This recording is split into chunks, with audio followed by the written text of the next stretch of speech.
Hi, I'm horror author Paul Edwards, and as you can tell by my shirt, tonight I'm watching Dracula versus Frankenstein. But which Dracula versus Frankenstein? Believe it or not, there are two films called Dracula versus Frankenstein that both came out the same year. Not different versions of the same movie, two completely different films. How can this be? Well, let's go back to the beginning. If you're watching a video like this in the first place, I'm sure you know that the character of Frankenstein comes from Mary Shelley's novel, Frankenstein. This novel is now in the public domain. And what that means is anybody can use the character of Frankenstein without having to get any permission or pay any royalties to anybody. It's a public domain property. So if you wanted to go in your backyard right now and make a Frankenstein movie, nobody could stop you. And the character of Dracula comes from Bram Stoker's novel Dracula, and also is in the public domain. Anybody can use Dracula in any kind of a production they want. A book, a movie, a TV show, a cartoon, comic books. If you'll notice, both DC and Marvel have their own versions of the Frankenstein monster for exactly this reason. Neither company has to pay any royalties for using the character. So, because Dracula and Frankenstein each are in the public domain, logically then, there's no reason that you can't put both Dracula and Frankenstein into the same production. And after all, Dracula was a great film, 1931 Dracula, and 1931 Frankenstein was an even better film. So if you combine Dracula and Frankenstein into the same movie, you're going to get a really amazing movie, right? Well, let's take a look. In 1971, Dracula versus Frankenstein was formed out of what had begun as a biker movie. A biker film that was supposed to be a sequel to Satan's Sadists and have a horror angle to it. There was a mad doctor angle to it. And as they set about making this biker horror movie, they had the idea, well, you know what? Why don't we just put Dracula and Frankenstein into it? Now, Dracula and Frankenstein had appeared in films together before. They'd appeared in House of Frankenstein and House of Dracula, and even Abbott and Costello Meet Frankenstein, all of which were produced by Universal Studios back in the 1940s. But contrary to the impression that people seem to have of the Universal Studios films, the monsters almost never fought each other, and Dracula and Frankenstein never did fight in any Universal film. The only real knockdown, drag-out fight that the Universal monsters had was Frankenstein meets the Wolfman. So this was going to be a first in 1971, pairing up Dracula and the Frankenstein monster for a fight. One problem, though, is that although the characters of Dracula and Frankenstein are in the public domain, the makeup work done by specific studios is still protected by copyright law.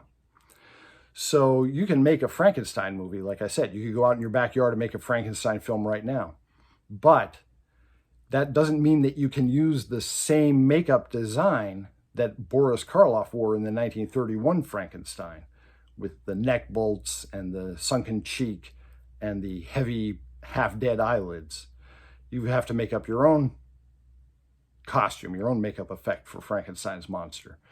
And that's why a lot of times when you see a Frankenstein film now, the makeup doesn't look anything like the Universal production, because they don't want to have to pay for the use of that copyrighted image. So, luckily, the story of Dracula versus Frankenstein gets around that issue, because in this film, the Frankenstein monster has been dead and buried for years and is now being revived. And a lot of people do not like the look of the Frankenstein monster in this film. I actually do kind of like it. It might be because I'm biased because I saw this film probably a dozen times before I was 12 years old. So it was very familiar to me. But I'll show you a picture from a magazine at the time. Famous Monsters of Filmland featured Dracula versus Frankenstein on their March 1972 cover. And this is the Dracula makeup, obviously not looking very much like Bela Lugosi, other than the fact that it's a black cape. But on the inside, we do get pictures from the film. And I'm going to show you a couple of different things here. So the first thing we're going to see is what the Frankenstein monster makeup looks like, okay? Brace yourself, because it's not the Boris Karloff one. This is how they presented the Frankenstein monster. Basically, it looks like the face and the whole facial structure has collapsed during years and years in the grave. There's a sort of a bent, warped metal band around the forehead, and the features are only vaguely discernible, and the whole body looks like it's been interred for years, which is true to the plot of the story.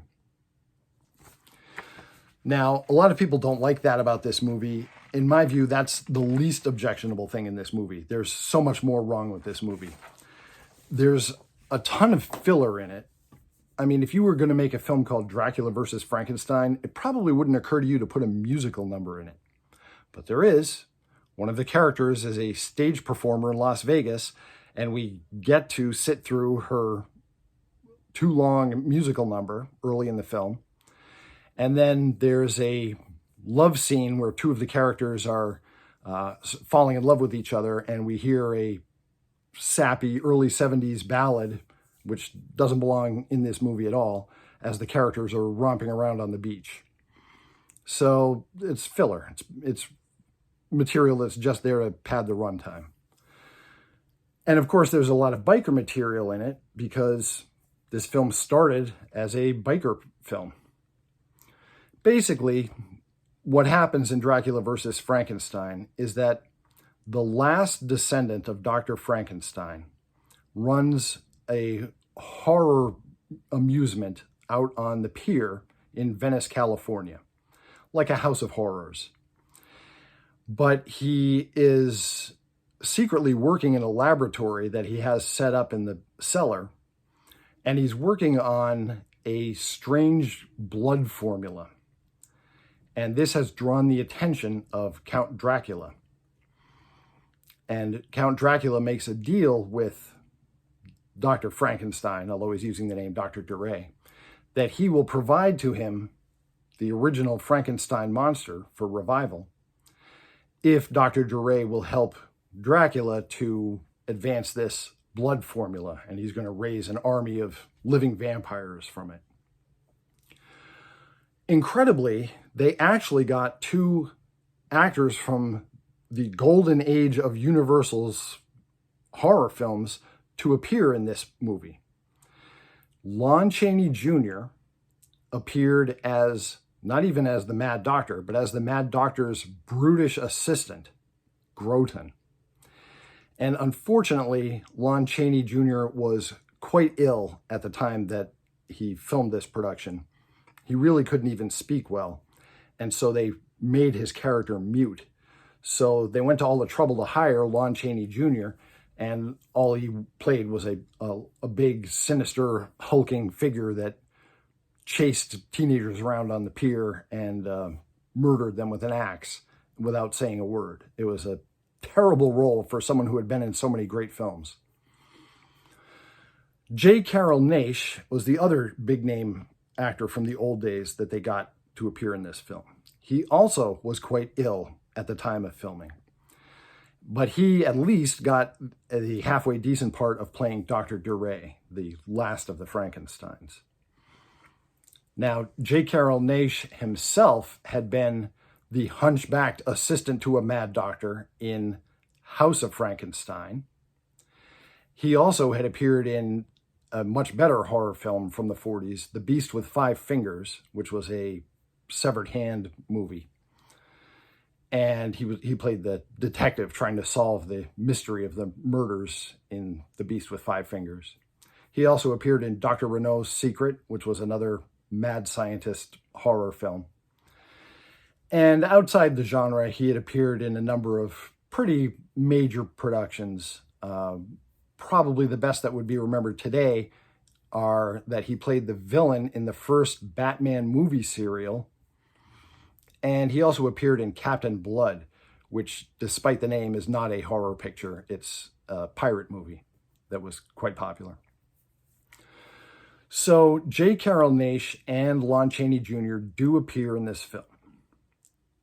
They're not great parts, especially Lon Chaney Jr.'s. And tragically, this was both of their last film. It's not a great film to end your career on when you've been in very distinguished, eminent productions. Speaking of the golden age of Universal horror films, there is something that is impressive in Dracula versus Frankenstein, as bad as it is. And that is that if you take a close look at the laboratory equipment that's being used here, this actually is the lab equipment prop set that was used in the 1931 Frankenstein, starring Boris Karloff, directed by James Whale.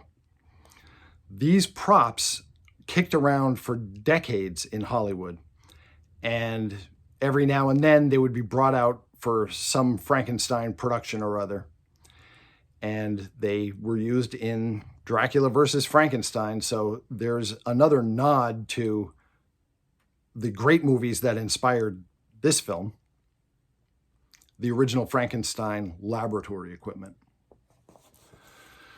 Now, we've gotten this far into the video and I haven't yet given you any spoilers. Now I am going to give you a spoiler. So if you have never seen Dracula versus Frankenstein and think that you want to, I am going to tell you who wins the fight. If you don't care or already know, then keep watching. Okay? So despite what you might expect, Dracula wins the fight, and he wins it pretty easily. And here is a picture. What happens is that Dracula dismembers the Frankenstein monster, tears him apart, and there is Count Dracula holding the Frankenstein monster head at the end of the film. Now remember, this magazine came out when this movie was still in the theaters. So if you bought this magazine and opened it up, you would find out who won. And, you know, that's really not fair. I don't like the fact that they did that. Now it's okay, because probably everyone who's going to see this movie has already seen it.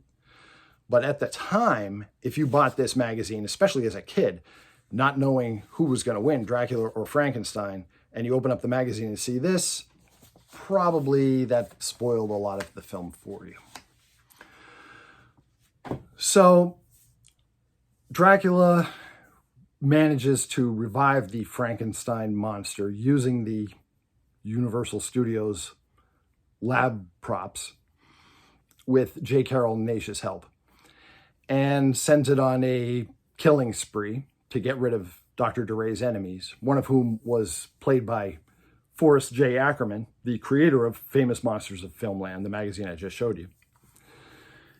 And when we get to the end of the film, there is what we would call a final girl, and she is in the clutches of Dracula. Dracula wants to convert her to a vampire to become his bride, but the Frankenstein monster is touched by her beauty and won't let Dracula do such a thing. And so then begins the big brawl between Dracula and the Frankenstein monster. They made a point in this film of giving Dracula a new weapon. We all know he can turn into a bat. Most of us know he can turn into a cloud of vapor. And of course, he's immune to ordinary methods of killing, like bullets and knives. But Dracula got a new power in this film, which was his ring. He was able to emit a sort of a magic death ray from his ring. And they made a point of showing us this a couple of times during the film. So when the fight between Dracula and Frankenstein starts, the first thing that happens is that the Frankenstein monster knocks the ring right off Dracula's hand. So that's out of the equation, which, gave the Frankenstein monster more of a chance against Dracula. As the fight goes outside, of course, Frankenstein is much bigger and stronger, but Dracula is not vulnerable to his attacks, and the Frankenstein monster is vulnerable to one weakness. And if you remember, going back to Ghost of Frankenstein, Ludwig Frankenstein pointed out that there is one way you could destroy the Frankenstein monster: by dissection, by taking him apart piece by piece. And so Dracula starts to rip apart the Frankenstein monster. An arm here, an arm there. The monster goes down. Dracula pulls off his head. That's the end of the monster. But now the sun is rising and Dracula is rushing to get back to his coffin, but he doesn't make it in time, and he's destroyed by sunshine. And so Dracula and Frankenstein are both destroyed. So there's Dracula versus Frankenstein, the American film. Completely separate, there was a European film called Dracula versus Frankenstein that same year, 1971. It was the second in a series of werewolf films starring the great Paul Naschy, who played a werewolf named Waldemar Daninsky in a whole series of films, but the continuity was completely disheveled. Basically, all they had in common was that they had a character named Waldemar Daninsky who was a werewolf. But one film really had nothing to do with the other. And he made a ton of these. Off the top of my head, I can't remember. It might have been 12 or something of these Wolfman films. But this second one that he did was repackaged as Dracula versus Frankenstein because it had a bunch of monsters in it. It had a werewolf, Dracula, Frankenstein. It had a mummy. It had space aliens. They threw in everything but the kitchen sink. And as I've said in other videos, I think that usually is a mistake in monster movies, adding too many different kinds of monsters. But that's what they did. When that film was released it was originally supposed to be called Assignment Terror, but when it was released in a lot of markets as Dracula versus Frankenstein, they had trouble when it was time to release this Dracula versus Frankenstein. So it was also released under alternate titles in Europe to avoid confusion over which film was which.